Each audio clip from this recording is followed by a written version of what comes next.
Twitter, c'est d'abord ça, une capacité incroyable à hystériser des émotions. Et les hommes et les femmes politiques de ce pays, ils doivent d'ailleurs comprendre que pour utiliser Twitter, il faut jouer sur les émotions. Ce communicant aide les politiques à gérer leurs réseaux sociaux en situation de crise. Bleu, blanc, rouge. Vive la France. On lui a demandé ce qu'il pensait de la stratégie de cet ancien député En Marche. Il a gagné 41 000 abonnés avec ses tweets décalés. La stratégie de troll décomplexé de Joachim Son-Forget, elle est intéressante à partir du moment où elle lui assure une visibilité et une notoriété pour un député qui n'en avait pas jusque-là et qui désormais l'a.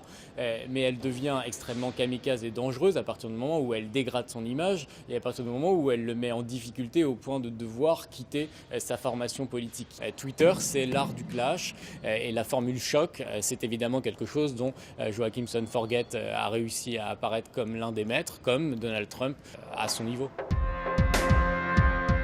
Donald Trump, il a compris que Twitter, c'était le moyen de contourner les journalistes et les médias traditionnels et il a tout compris sur Twitter parce qu'il poste en permanence des messages qui sont des messages émotionnels, des messages qui énervent ses adversaires, qui excitent ou qui hystérisent ses partisans.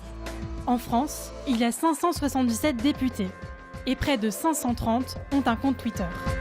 Il faut donc, sur les réseaux sociaux, faire émerger des messages qui soient à la fois compréhensibles par tous et qui soient rédigés dans un langage suffisamment cash, suffisamment humoristique, suffisamment marrant pour que vous ayez envie de les relayer. La pire chose que vous pouvez faire quand vous êtes un homme politique sur Twitter, c'est de mentir.